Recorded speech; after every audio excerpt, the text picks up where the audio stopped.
On Nationwide this evening, we visit one of Ireland's oldest cities where history is on display around every corner. We take a walking tour with a guide and we visit two of the city's new museums, including this one, where items measuring horology are literally ticking away. Welcome to Nationwide. I'm here in Waterford City, Ireland's oldest city, and I'm starting at the Viking Triangle. I'm taking a walking tour. And you're all very welcome here to our epic walking tour of Waterford's Viking Triangle. We're going to bring you on a little journey around here in the historic centre of the city. Behind me is Reginald's Tower, and this is where Waterford begins. It all started here well over 1,000 years ago, when Vikings came up the River Suir and landed here on this spot, and they built Waterford. Waterford was founded by the Vikings in 914, invaded by the Anglo-Normans in the 12th century, and grew to become one of the most important ports in Europe. Its streets are lined with monasteries, churches and cathedrals, set amongst beautiful Georgian buildings which tell the story of this city's history at every corner's turn. Donnacha, spoiled for choice, where do you start in a city that is steeped with history? There's just so much to see, isn't there? Like we got 1,000 years of history here in 1,000 paces, right here in the historic city centre of Waterford, Ireland's oldest city. This area we call the Viking Triangle. We have so many monuments, so many things to see, and so many stories to tell as well. So the visitor is really spoiled for choice when they come here to our wonderful city. 5 museums in one city. That's right.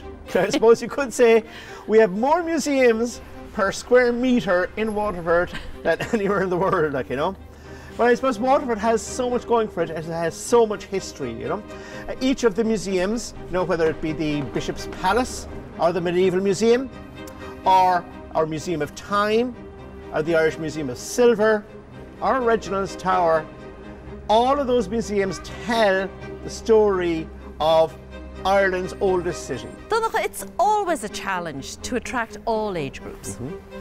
It is, and what we've developed here in Waterford is what we call the Freedom Pass, and this Freedom Pass gets you into 4 museums, which is the Bishop's Palace, the Medieval Museum, the Irish Museum of Time, the Irish Silver Museum, plus this epic walking tour. So you have all of these, available to families. And the good news for families is that children are free.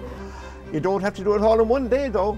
You can actually do it over a full year, So especially if you're on holidays, maybe one thing every day or 2 things every day, and it's something really, I think, that will engage families, people of all age groups. We say children of all ages, whether parents or their kids or the grandparents, so it's something for everyone. Right folks, behind me you have the Franciscan Friary, built around 1240.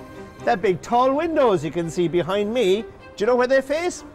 They all face east, because in the morning the rising sun could light up the church inside. And of course back then in 1240 you couldn't turn on the lights with a switch, could you? So that was very useful, wasn't it? As we're passing here, you can see on your left Christ Church Cathedral.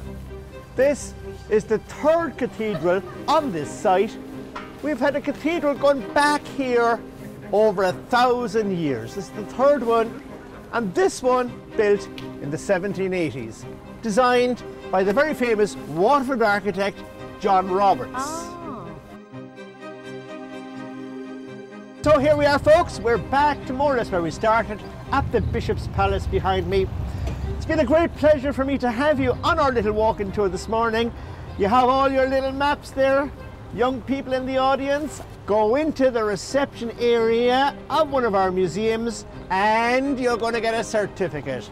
And you'll be a certified Waterford historian from this point on. And guess what? You'll probably do me out of a job someday. Thank you all very much.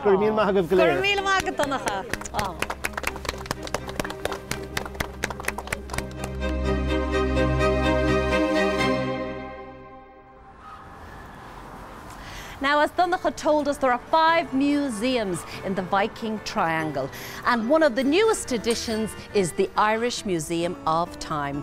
We follow the story of its creation.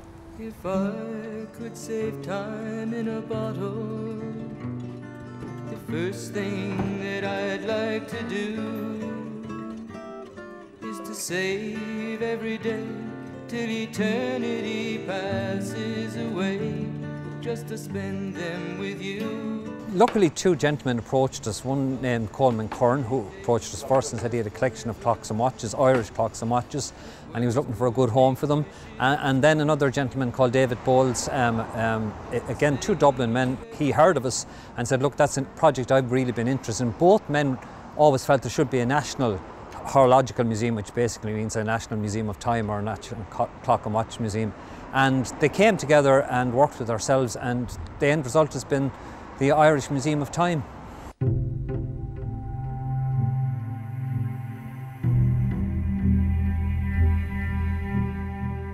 I came up with the idea following a number of years collecting antique Irish clocks and watches and studying the history of the makers. And I found that as I went into it, I found it interesting to see the development of the cabinetry over the couple of hundred years, the development of the engineering, and the social history was terribly interesting from my point of view.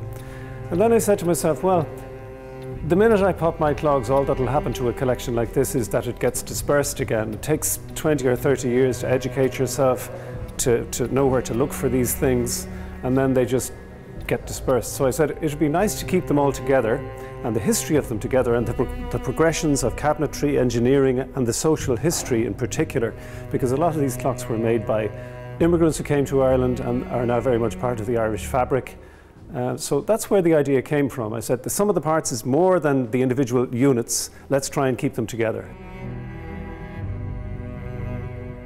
The reason I decided to donate the collection to Waterford City, a museum here, was because I felt the other museums are of superb quality, and when I saw the building that was proposed to house the collection and the wonderful way it had been converted, and then when I met Eamon and his enthusiasm was so overwhelming that I felt the project would turn out very well and the collection would be wonderfully displayed in a wonderful setting. If you look at long case clocks or grandfather clocks, they all have a key on their door. Now you're saying, why have they a key on the door? The reason they have a key on the door is even the person that bought the clock and was wealthy enough to buy it, the clockmaker wouldn't let them wind it or wouldn't let them adjust it. So they had to pay him to come around once a week to adjust it. That's how important they were. So ordinary people never saw these clocks unless they were invited into a great house. And then obviously they weren't allowed to get that close to them. So they were precious objects, and it's very democratic to have them in a museum where people can actually, the ordinary people of Ireland can see them and be inspired by them and know their history. There's a huge range of important clocks here. The best collection undoubtedly in the world. There's one superbly important clock here. It's made by William Clement in about 1663, and every grandfather clock in the world has a long pendulum and what's called an anchor escapement. That's the part that makes it tick. And for 300 years, people have been trying to work out who invented this anchor escapement that's in every clock ever since. And undoubtedly, this clock, which turned up in Waterford at an auction, undoubtedly is the finest and first clock with that escapement ever made in about 1663. It solves the argument for 300 years. The astonishing thing is, it has survived absolutely almost unused as new, gold-plated movement, intact, astonishing. Not only that, it appeared in a 3-day auction in Ballynamona House, County Waterford, in 1983. The empty case got the first day. A priest was the underbidder who hoped to make it into a smoking cabinet, but luckily a collector realised the two belonged together, bought the empty case the first day, bought the movement the second day, and got the two together. Otherwise, it would have been a dreadful loss. The word time is the most commonly used noun in the English language, so that makes you think, how important it is to our everyday lives. And people are really interested just in the mechanisms themselves, in the whole social history behind the clocks. There's stories behind the men who made them, and very interesting stories. It was mainly men, I'm afraid, who made clocks, and And then the lovely cases that they're in, whether they're in tortoise shell, which was the value of gold in weight, and our beautiful marquetry work. It's part of the social history and the craft history of Ireland and the technological history of Ireland. We have a great display of Irish pocket watches running from probably around 1710 through to 1900 and beyond. Pocket watches are difficult to display in museums because to the untrained eye they all look the same. Eamon McEnany, the curator, director of Waterford Treasures, came up with the idea of having a map of Ireland with the towns all around on the outside and mapping the watches to their various towns and locations where they were either made or retailed. And it's a kind of an interactive display, but this makes it interesting. You can find out if there was a watchmaker in your hometown, and you could see an example of his work on the interactive display. I'm delighted with the displays, the way they've worked out, and it's thanks to the team here in Waterford and the backing from the council. The display is of an exceptionally high quality. I've been to lots of museums around the world, and this is up there with them. This is a national standard museum. It would stand up against any museum in any other country. So I'm very proud of the display, and I'm also very proud of the fact that this is a unique collection, particularly of Irish pieces. It is a world beater. This is the best collection of Irish clocks and watches in the world, without a doubt. I can't praise David Bowles and Coleman Curran enough. I mean, they just handed over their collections and helped us with the research. I mean, that's the other huge thing about any of these projects, the research that's going. They had done all the research over years and years and years. They're experts on all of this. So it's only a case of us putting it together. They're here forever now. They're not going to be scattered around the four corners of the earth by collectors. We've brought them all together, and that's really important. What amazing timepieces in the beautifully refurbished Greyfriars Church. We're going to take a break, but don't go away. We'll have plenty more from Waterford City. Welcome back to Nationwide. We are here in Waterford City, and I'm taking a whistle-stop tour of the museums.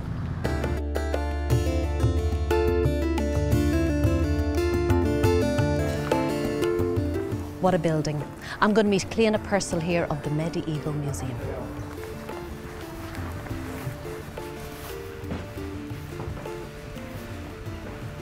I suppose Medieval Museum, the clue is in the name. Oh, absolutely. And a lot of the objects on this floor in particular are from the high point of Waterford's history, back when it was a really wealthy, very important city in Ireland as well. So this object is a wonderful example of that. This is really where we tell the story of the life of ordinary people really in medieval Waterford. So we've got some really exciting objects. I mean, this one in front of us in particular, this is the Great Charter Roll of Waterford. Totally unique object which represents Waterford's time actually as the wine capital of Ireland, which is maybe something you wouldn't necessarily think of. I didn't even know that. So you'll see depictions, for example, on this of all of the kings of England at this point, going right up to Edward III, who's also actually represented right at the top of it here. But these are painted in. They're painted on vellum, they are, and they're just really very expressive, and a wonderful depiction as well of fashion during this period. We're talking about 1372, so it's the 14th century. You can see they've got their lovely pointed slippers, for example, and one of the gentlemen down here is wearing parti coloured clothing, which is parti from the French, which means half. So it's very fashionable to wear half one colour and half another to sort of show how much money you had and how the dyes that you could afford, essentially. There's a miniature version of the city over there. And we have a selection of these maps throughout the building, so you can sort of see the changes that Waterford would have gone through in terms of urban planning. So this one, for example, is the 14th century version, but we've also got Viking Waterford, we've got Cromwellian Waterford, so it's sort of nice for people to be able to see that, really, and sort of see the footprint of the modern city as well. On a whistle-stop tour, what's the must-see? Well, obviously in a museum like this you've always got the objects, but this museum actually also contains a couple of surprises which are just downstairs, so if you want to follow me I'll be happy to show you those now. I do. I still think these are stunning.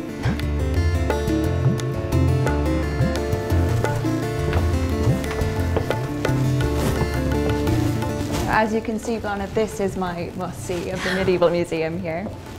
You can see these very thick medieval walls on this side. Actually, interestingly enough, the wall that runs along this side of the building is the city wall of Waterford as well. So they've cut a few corners. It's much cheaper to only build 3 walls instead of 4. Cliona, this is your must-see. Oh, absolutely. What was this? So you're actually currently standing in what we call the Chorister's Hall, but what is actually the ground floor of the medieval deanery of Waterford City. So this building actually dates to the year 1270, so it's about 751 years old.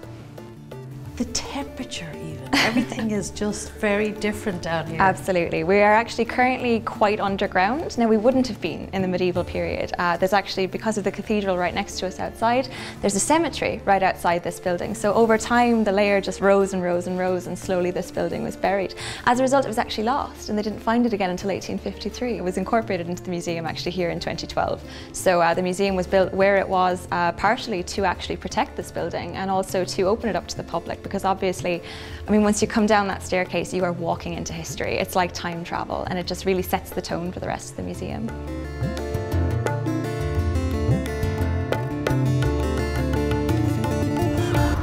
Across the square is Bishop's Palace. Not only is it a beautiful building, adding to the architectural landscape of the city, but it also houses the Georgian Museum. I'm going to meet Anya Whelan.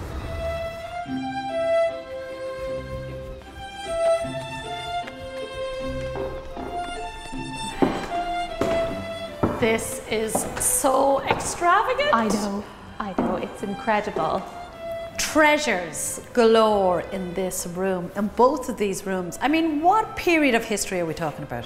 So Bláthnaid, here in the Bishop's Palace, we're exploring the treasures of Georgian Waterford.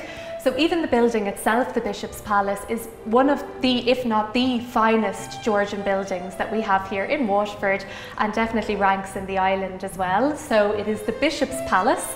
It was the house of the Bishops of Waterford, dating from 1743. Now, however, it's set up as our Museum of Georgian Treasures.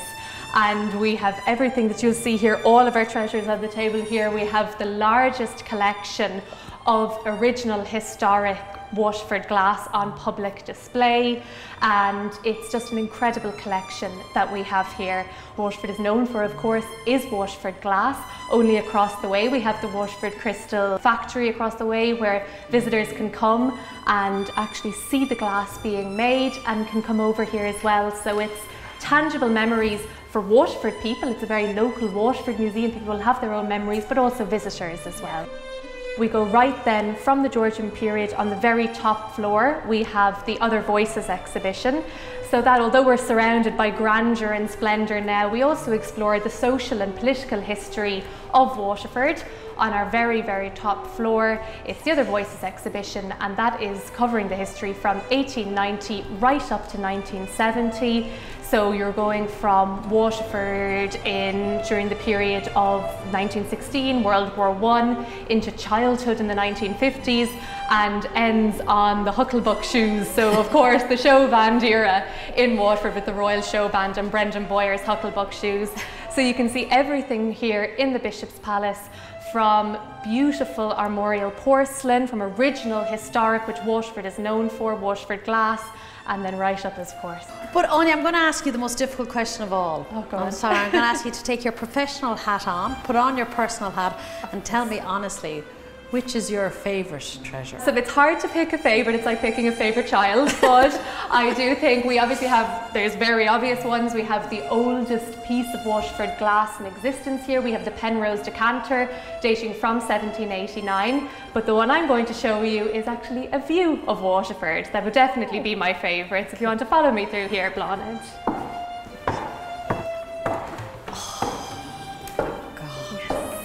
So this is definitely my favourite, Bláthnaid, and definitely a house favourite as well, so much loved by locals and visitors here to the city.